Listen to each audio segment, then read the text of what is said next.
Өмнөх дугаард Лимбос одоочдын талаар мэдээллийг логийн эхээс авахын тулд Лимбос логийн хүндэд очисноор дуустав. Догшин луу Лимбосыг идэхээр нүд амаа гэлзуул найртахад Лимбос тайван байхыг сануулж хэлээд намайг идэхээс өмнө нэг зүйл асуухад логийн эхийн талаар мэдхүү гэж асуудаг.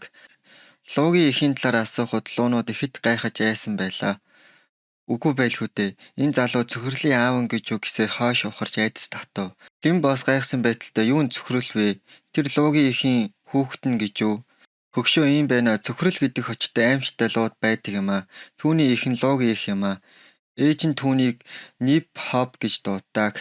За тэр чи яах вэ? Чи тэгээд намайг тэр цөхрөлтөөгөө уулзуулж чадахгүй гэхэд хэсэг зур бодсны эцэст нүүрэндээ сорвтоолоо Лимбосыг түүнтэй уулзуулахар болдог. Намайг дагаад яв. Дорой луунууд дагаж явах хэрэггүй. Халуун хайлмаг чадчих өгөхийг нь дорой луунууд сануулж хэлээд Лимбосыг дагуулад халуун хайлмыг нэвтлээд гараад явчихв. Саяхан л том дуурайд байсан луунууд цөхрөлийн аав гэдгийг мэдээд том баасандаа ихэд санаа зовж дахиж ингэж пэдэхгүй гэж өөрсдөө сануулдаг. Халуун хайлмыг нэвт гарахад нууцлаг том агуу харагддаг. Сорвтой луу түүнд хандаж үүнээс цааш чи ганцаараа яваарай. Дотор нь цөхрөл байгаа. Чи үнэхээр түүний аав бол би чамайг түүнтэй уулзсны дараа буцаагаад аваад ирнэ гэж хэлдэг. Лимбос цаашаа алхвал энэ тэндгүй 15 луунууд гэмээр амтны хэсэг зэм харагдаг ба бие биений иддэг юм байхтай хэмээн бодож цааш алхаж байхад гинэт аврах том луу түүний зүг рүү харж эхэлдэг. Удалгүй бүтэн биеэ ил гаргадаг бөгөөд аимшигтай сүрлэг ногоон өнгөтэй луу муухай ихэрч гарч ирээд Лимбос руу дайрдаг. Хүлээгээрээ луугийн ч сониулт зан хөдөлсөн бололтой дайралтай төр зогсоож гоблины юу ярихыг нь сонсдог. Чи алтлаг өнгөтэй луугийн их Фертисийн хүүхэд мөн биз дээ? Чи муу яаж миний ихийг мэддэг юм? Манай хүнч баярлсан байдалтай түүнд өөрийг чин эцэг гэдгийг сануулж хэлдэг. Бити худлаа яриад миний аав гоблин чи өөрөө ямар гэчээ амтан бэ? Юу яриад байгаа юм бэ? Чи гоблин өмнө харж байгаагүй юм уу? Төрсөн цагаасаа хойш гоблин ерөөсөө харж байгаагүй цөхрөл манай хүн рүү айртаад хамраа сартаалгаад үнэрлэхэд яг л өөртөө адилхан үнэр үнэртэж байна. Дараа нь баг зэрэг итгэсэн бололтой өөрийн төрхөө илчилж охин болоод чамайг ээжтэйгээ уулзуулах болно. Хэрвээ чи худлаа хэлвэл би чамаа шууд идэж орхино. За ойлголоо одоо охин минь гээд Лимбос толгой төхөв. Тэд цааш явхад Лимбос баахан юм асуугаад байлаа. Охин ч ярих дургүй болтой зүгээр л цааш явъя гэж хэлдэг. Удалгүй зорьсон газраа ирэв. Энэ бол дэлхийн мод юмсамж. Ээжээ та энэ ахыг таних уу? Гинэт цаанаас дэлхийн модыг нэвтэлж гарсан луугийн ихийн би нэгэнтээ үгүй болж харин түүний толгойн ил харсан байлаа. Уулзалгүй утжээ элин гоблино. Луугийн ихээ чи яагаад наад модтойгоо нийлцсэн байгаа юм? Энийг ярил урт төх болно. Нөгөө сэлэн бариад байсан солиотой өхөн байгаа штэ. Тэр намайг золтойл дуусгах чаагүй. Тэгээд дараа нь би амьд үлдэхийн тулд дэлхийн модтой нийлсэн юм аа. Энэ мод намайг одоохондоо амьтай голтой байлгаж байгаа. Ингээд тэр солиотой өхний талаар чи мэдхүү. Нөхцөл байдлыг ойлгосон Лимбагш сэлмийн багшийн талаар хэлээд байгааг нь ойлгосон бололтой Лимбос тэр солиотой хүүхнийг мэднэ. Тэр одоо манай амагт нэгдсэн. Бас тэгээд ч болоогүй миний үрийг гидсэнтэй тээж яваа. Луугийн ихч Лимбосыг ингэж хэлэхэд нь нилээд цочирдсан бололтой. За. Тийм дээ. Энэ залуу жирийн гоблинээс онцгой болохоор аргагүйтэй хэмээн дотроо бодож. Миний бяцхан гүнжээ. Энэ бол чиний аав. Гоблин гэж битгий дуудаарай. Харин ааваа гэж дуудахыг сануулдаг. Цаашлаад манай хүнд хандаж. Яг үнэндээ миний охин их ичимхий луу байгаа юм. Аргагүй байдалд орсон цөхрөд нэлээд ичиж байснаа амаа багаар нээж аваад ааваа гэж хэлв. Хүүхдийнхээ хэлсэн үгэнд уярсан бололтой манай хүн охиныхоо толгойг зөөлөн илээд авдаг. Гинэт ногоон тоос татаж баярлаж хөөрсөн цөхрөл тэнгэр дээр эргэлдэж байна. Лимбос өөрийн охин болох цөхрлийг яасан хурдан том болж байна. Тэр энэ жилд 1 нас хүрч байгаа биз дээ. Луугийн хариуд нь магадгүй ингэж хурдан өссөн чамаас болсон байхаа гоблинууд их хурдан өсөж том болдог биздээ гэсээр Лимбосын амыг таглав. Хэсэг дугуй байсан Лимбос дахин ам нээж өөрийн үндсэн зорилго болох одоочдын талаар луугийн ихээс асуудаг. Энэ талаар сайн мэдэхгүй луугийн их Лимбосод луугийн хаанаас асуухыг сануулдаг. Өөрийгөө одоохондоо ийш тийшээ явж чадахгүй хэлээд мод руугаа уусан орохдоо Лимбосод сэлмийн багшийг дарж өгсөнд баярлснаа илэрхийлээ санаа нь амарчээ. Цөхрөл аавдаа луугийн их хаан байдгийг зааж өгөхөөр тэд хамтдаа замдаа гарав. Удалгүй зорьсон газраа хурж эргэн тойронд битүү хайлмаг чулуугаар бүрхэгдсэн агууд ороод ирэв. Зохиолын дагуу аврах том алтан улаан өнгийн луу гарч ирдэг. Тэгээ жижигхэн биетэй гоблиныг хараад цөхрөлийн аав нь үнэхээр гоблин байсанд нь бүрэн итгэдэг. Хажууд нь байсан луунууд цөхрөлийн аавыг үнэхээр гоблин байсанд итгэж ядан зогсдог. Дэм боосч луугийн ханд "Миний энд ирсэн зорилго бол одоочуудын талаар мэдэж авах гэсэн юм аа. Энэ луугийн агууд ямар нэгэн муу санаа өөрлөж ирээгүй юм аа. Цагаан луу гинэт гарч ирээд одоочууд аль эрт устж өгөө болсон. Шал дэмий хайж цаг заваа бүү өр. Дэм боосын итгэл найдвар нь унтарч нэг л гундуухан болоод өгөө. Гэтэл Луугийн хаан ам нээж одоочуудын үлдэгдлийг хаана байдгийг мэддэг гэж хэлдэг. Дараа нь Луугийн хаанаас мэдээлэл авахын тулд ийм босс түүний тавьсан хоёр нөхцөлийг нь зөвшөөрөх хэрэгтэй болдог.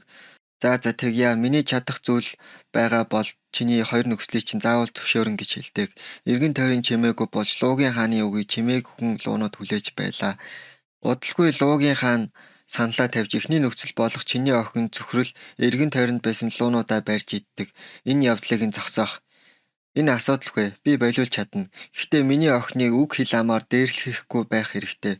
Хоёр дахь нөхцөл нь юу юм бэ гэж асуувал хоёр дахь нөхцлөө ихэд болгоомжтой шинэж хэлэхийн тулд данхаас нь толгоогоо доош буулгаж аваад Луугийн хаан эдгээр луунуудын хажууд хэлж болохгүй. Чи мэдхийн тулд намайг ганцаараа дагаж явах хэрэгтэй гэж хэлв. Ийхүү тэд хоорондоо зөвшөлдсөж Луугийн хаан Лимбостоо цуг халуун хайлмаг өтгөн лавыг гаталж ашгүй нэг юм зорьсон газартаа ирээд "Луу манай хүнийг амнаасаа гаргаж газар төхөөлөв. Лим босс үртэн аргагүй. За хоёр дахь нөхцөлөө хэлээрэй" гэсээр эргээд харахад нүдэндээ итгэсэнгүй үнэхээр гайхаж байлаа. Учир нь өнөөхөн аимшигтай Луугийн хаан яг үнэндээ маш үзэсгэлэнтэй хөөрхөн эмэгтэй байсан аж.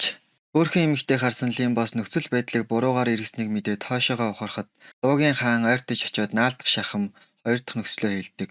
Энэ нөхцөл нь манай гоблинаас хүүхэдтэй болох гээд байгаа аж. Лим босс гайхаж хөшиж орхиноо. Луугийн хаан нүрээ наах шахам "Би тоглоогүй. Үнэхээр миний тавих нөхцөл тийм байна. Тэрээр зүгээр нэг хүүхэд төрүүлэг биш харин хүүхэд төрүүлснээр эрх мэдлээ хамгаалж үлдэх зорилготойгоор Лим боссоос гуйсан байлаа.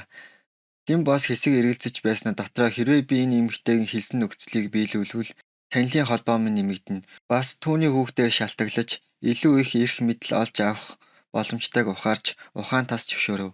Энэ үгийг ихэд хүлээсэн Луугийн хаан хил амаа долоогоо дээрэн гараад морьдчихвоо. Дараа нь тэр хоёр тэнгэр дугартал бахиралдаж ашгүй нэг юм хорцолд ороод дуусав. Эмэгтэй Луугийн хүслийг биелүүлсэн Лим босс одоочуудын тухай асуухад олон жилийн өмнө одоочууд Роки уулын хажууд байсан. Тэгээд Лим боссод одоочуудыг олмоор байвал Роки уулыг бараад гэж зөвлөдөг. Манай хүн ч Роки уулыг орохоор замдаа гарав. Одоочуудыг олохын тулд харааны тусгай чадвараа идэвхжүүлээд эргэн тойрноо сайн ажиж байв. Явах зандаа санамсаргүй уулын орой руу мацаж байгаа эрэгтэй хүүхдийг хардаг. Энэхүү хүүхэд нь хайртай охиндоо сэтгэлээ илчлэх гээд уулан дээр ургадаг ховор цэцгсийг хайж байв. Хайсан зүйлээ олоод яг авах гээд хуруугаа сарваахад цаанаас Лим босс сайн уу гэж хэлдэг. Луу болон гоблиныг хараад ихэд чочирдсан хүү сандарч барьж байсан чулуунаасаа хальтарч доошоогоо хүчтэй унаад өгөв. Эцэст нь хүү хайртай охинтойгоо уулзах чадалгүй Дими түүний нэрийг дуудаад насан өөд болов. Өрөвдөж хайрлахаа нэгэнтээ болсон гоблин түүний өгсөн цогц дээр өөрийн чадрыг ашиглаад түүний биеийг өөрийн болголоо. Нэгэнт хүүгийн дүрд хувирсан Лим босс луудаа энд үлдэхийг нь сануулж хэлээд цааш ганцаар явхаар болов. Түүний нүдэнд агуу харагддаг бөгөөд түүгээрээ яваад орноо. Агуун цаадахыг харав. Эргэн тойрон үнэхээр үзэсгэлэнтэй нүд гэлбэн байв. Манай хүн хоттой танилцахад эргэн тойронд баахан сохтой ууж идсэн хүмүүс байлаа. Яс ярил эдгээр хүмүүс яг үүндээ одоо биш харин хүмүүсийн жижигрүүлсэн хувилбар аж. Тэгээд л тагжижсэн харагдахгүй байгаа шүү guys. Манай хүн ч баахан хүүхнүүдийг хараад үнэхээр Деважинд ирчлээ гэд чангаар арилжваа. Цаанаас нэг эмэгтэй гарч ирээ. Деважи миний бөхсөнд байгаа гэхин тэр. Бие тоосны их цантай охин мөрөө хавчаад захирангуй өнгө аястай. Дэнис чи надад нөгөө цэцгээ олж ирсэн үү? Бас л олж ирээгүй болтой. Чамд ингэхэд хийж чадах зүйл байна уу? Тэгэхээр энэ залуу үхэхтэй хайртай хүнээ хилээд байсан энэ эмэгтэй болж таарч байна. Манай хүн ч охиныг үл тоогоо цаашаага явах гэтэл Дэнис гэдэг залуу Лим босстой андуураад баахал зүхэж гардаг. Би чамд арай л зөөлөн хандаа сүултээ бүр нүүр өгөөд байсан юм аа. Чи өөрийгөө юугаа бодсон юм бэ? Миний араас үхэн хатан гүгээд байсан юм байж. Чи намайг доромжлоод байна уу? Лим босс тэсэлгүй нүүр тулж очиод би тэгээ чиний тэр тэнэг цэцгийг түүх ёстой юм уу? Чи өөрийгөө юугээд бодсон юм бэ гэж ширүүхэн хэлдэг. Гайс тэгээ энэ охин нэлээд даварцсан охин юм байна лээ. Охин ч өөрийн хэлснээр байдаг утсан хүүгэлтэй Дэнисийг төрөл арилжсаныг нь хараад мэл гайхаж "Чи юм уу сая юу гсэн бэ? Ярэнээс нь залхсан болтол Лимбос охиныг түлхээд харцаараа зээл гисэн өнгө аястаа урагшаага алхав. Уур хилэндээ авцсан охин чи мөн миний араас хүн хатан гүйдэг бистэ. Одоо яачаад байгаа юм бэ? Би чамайг хизээч уушлахгүй. Дахиж надтай харьсан гэж саналтгүй шүү. Би чамайг үзэн ядаж байна. Нийгмийн шаар шавхруу минь. Лимбос дураараа бол гэсээр цааш яваад өгөв. Явж байхдаа аятайхан уушин газар хараад тийшээгээ орно. Иргэн тойронд уусан баахан л мансуурсан одоочууд манай хүнч мэдээлэл авах зорилготойгоор эхлээд зөөгчд 2 алтан зоос өгөөд шилтэй арх худалдаж авдааг. Тэгснээ нэг охин дээр очиж яриа өтөв.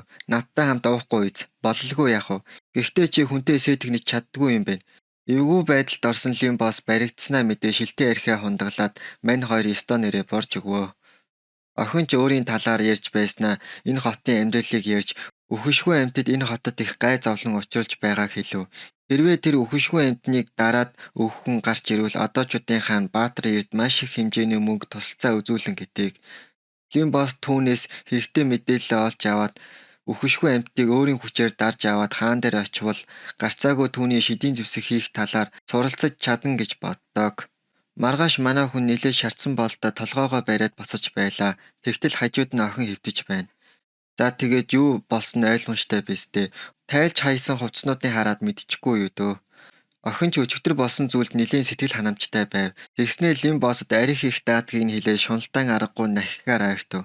Манай хүн ч юу гэж нахих вдэ бошуухал зовтхын төс болоод уучлаарай би яаралтай явах хэрэгтэй байна. Охин ч Лимбосыг өөртөөгөө хамт байлгах гэд үзлээ. Тэгээд үнэндээ барсангүй. Ядаж түүний нэрийг болон хаана амьдардгийг нь асуухад Лимбос түүнийг тоохгүй яваад өгөв. Манай хүн ч үхшгүй амьтдыг дараад хааны итгэлийг олж авахаар адал явдал хайгчдын холбоолоо очдог. Дотгошоогоо ороход викинг маягийн стилтэй хоёр ир ихэд урайлахган хүлээж авлаа. Тэр хоёр манай хүнийг сонжоод үхшгүй амьтдыг устгахаар ирсэн талаар нь асууж, зориг зүрхийг нь үнэлээд чадвараа харуулж нотлох талаар ярьж гарваа. Дараа манай хүн одоочуудад чадвараа харуулж өөрийгөө баталж аваад тэд хамтдаа гай зовлон тариад байгаа мангасуудын учрыг олохоор тэдний нутаглууд нэвтрлээ. Эргэн тойронд битүү бош байдаг. Ороолонгууд гарч ирэх цаган болсон ч тэд гарч ирдэггүй. Гайхсан одоонууд бие биенээсээ асуугаад мэл гайхаж байв. Эдгээр ороолонгууд хүчтэй авраа мэдэрдэг болохоор Лимбосоос чигтэйхэн айсан байна. Манай хэд ороолонгуудыг бараг харж чадалгүй явсаар л байлаа. Залхсан байдалтай Лимбос тэдний мөрөөр дагаад байрладаг газрыг нь олтол гайхаж итгэж ядан зогсдог. Тэдгээр ороолонгууд өмнө одоочууд байсан бөгөөд үхээд хүүр болохдоо нэг л хачин дөрвөн хүлтэй явдаг үслийн муухай амтан болж хувирсан байлаа. Лимбос ажлаа хурдан дуусгах гэж сэлмээ гаргаж аваад нөгөө хэд рүү тэнгэрээс давталж аваад нүд ирэмхийн зуур бүгдийг нь алж орхидог. Тэд ажиллаач дуусаж одоочуудын хаанд баталгаа болгох зорилгоор нэг ороолонгийн толгойг аваад сүртэн аргагүй алхаж байна. Нөгөө одоочууд хэдий Лимбосоос айсан ч гэсэн залуу насаа гэж сайхан нас шүү гэсээр манай хэд хааны ордон руу төглөө. Тэгтэл харуулууд оруулж өгдөхгүй. Уурлаж бөхөнцөн одоо ир гартаа барьж байсан ороолонгийн толгой тэдэнд үзүүлээд сүртэн аргагүй биднийг оруулахгүй бол эвгүй зүйл болно шүү гэж сүрдүүлдэг. Нөгөө харуулууд асуудалд орохыг хүсээгүй тул тэднийг орууллаа. Дотгошоогоо ороход эрхэн бардан бололтой эмэгтэй хаан сэнтид сууж байна. Энэ эмэгтэйг хатан адил гэж дууддаг. Гарваас хааны бүхэл эрдэм суу алдрыг агуулсан өнөөх эмэгтэй гартаа дэвүүрээ бариад сүртэн аргагүй сууж байна. Одоо нарч эрхэм дээдэст өөрийгөө танилцуулсныхаа дараа Денис гих залуу эрхэм ороолонгуудыг алж хотыг аюулаас аварсан гэдгийг хэлдэг. Хатан хаан ихэд сонирхсан байдалтай манай хүнийг эргүүлж тойруулж хараад үнэхээр ороолонгуудыг дарж чадсанд нь итгэж чадан зогсоод одоочуудад хандаж та нар үнэхээр сайн ажиллаа. Шагналлаа авахын тулд манай төшмөл дээр очив шүү. Харин Денис залуу Баатар минь чи энэ төр үлдээд надтай ярилц гэлээ.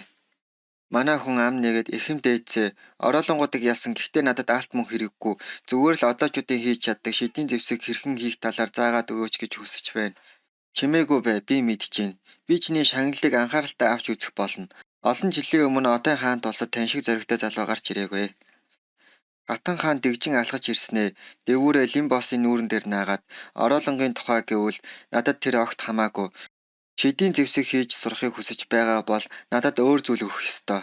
Лимбосын царай бараага дотроо энэ балаа авгаа чи юу хүсэж байгаа юм бэ? Хэрвээ би энэ ороолонгуудыг устгаагүй бол энэ хаан туус хэдэн 10 жилийн дараа мөхөх байсан. Ямар ч үр дүнгүй хүчин чармаалт хийчихлээ шүү. Удалгүй Лимбосыг харж байсан хатан нүүрэндээ Мишель тодруулж аваад залуу минь би би ийм утгагүй зүйл хэлээгүй юм аа. Зүгээр л өчигдөр чи миний эгчтэй унтсан. Тэгээ чиний гавьяаг би өгөөсгөж байгаа юм. Хэрвээ чи шидийн багш хийж сурахыг хүсэж байгаа бол арай л өөр зүйл өгөх хэрэгтэй байна. Лим босс өчигдөр унтсан эмэгтэйгээ хальт санаж аваад эрхэм дээдсээ энэ бүхэн миний буруу биш ээ. Тэр хүүхэн л намайг виногоор согтоож байгаад миний дээр мордод авсан штэ гэж хэлдэг. Та энэ асуудлыг зөвөр шийдэж болгоно уу? Хатан хаан хүзүүгээ гэлжилэхэд Стон нэрээ Лим боссыг барьж идэх шахам харлаа. Дараа нь Хатан хаан түүний гарыг мөөмөн дээрээ тавиад авчваа. Лим боссод цахилгаан нэргэж байгаа юм шиг сайхан болоод явчив. Гэсэн идэж аюулгүй байдлын үүднээс Лим босс тайван байж та намайг мэхлээгүй бидтэй. Би их муу санаатай юм аа. Та энэ асуудлыг тодорхой болгохгүй бол би тань руу айртаж зүрхлэхгүй. Инээд алдсан Хатан хаан чи намайг дорд үзээд байгаа юм уу гэж түүнээс асууж инээсэн байдалтай миний ихч хэлэхдээ чамайг энэ улсын түүхэнтэй хамгийн хүчтэй хүн гэж хэлсэн. Тэгээд л түүний хэлсэн үгийг үний эсхийг нь мэдхийг хүссэн юм гэж хэлээд Хатан хаан санаа алдаад уйлж дуулан барина.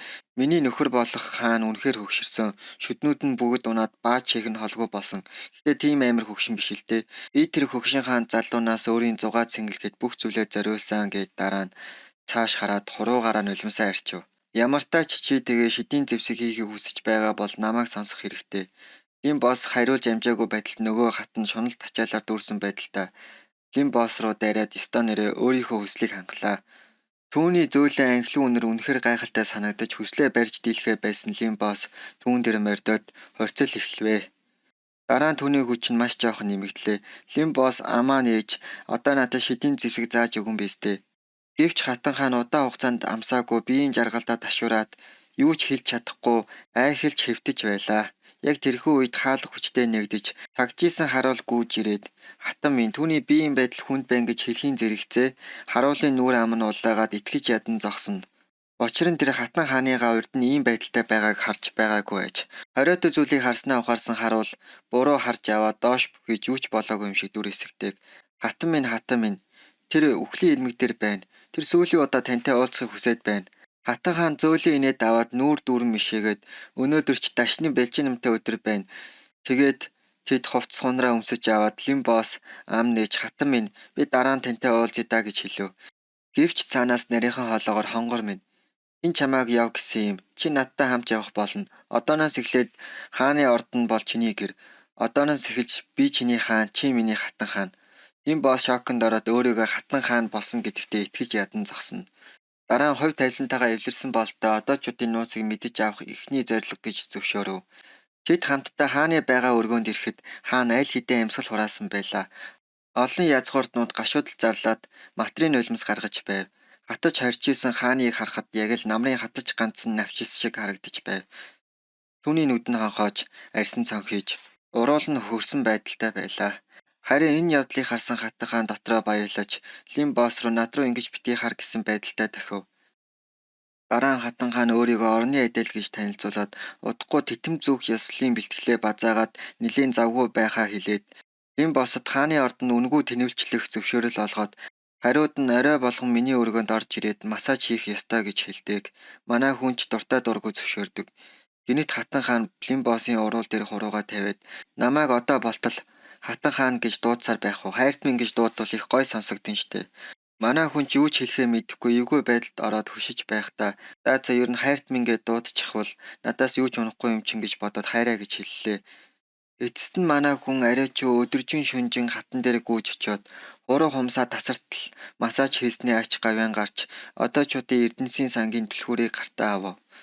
Нэвтэрхийн тулд дээшээ доошоо түлхүүрээ эргүүлж дараа нь одоо үн шиг эвгүй бүжиг хийлээ. Удалгүй хаалга онгоож дотгошоогоо орвол эргэн тойрон хов хоосон. Учир шалтгаан нь одоочууд өөрсдийн өвөг дээдсийн бүтээсэн эд хогшлыг зарж идээд тэр мөнгөөр нь энэ хотыг байгуулсан аж. Урам нь хугарсан болтол Лим босс алхаж байхдаа газар хэвтэж байгаа 3 зэвсгийг олдог. Нэг дахь зэвсэг амьдралын хоёг. Энэхүү зэвсэг нь эзнийхээ цусаар хаалдаг. Хоёр дахь зэвсэг луугийн ясаар хийсэн сэлэм. Гурав дахь зэвсэг харанхуй нүд.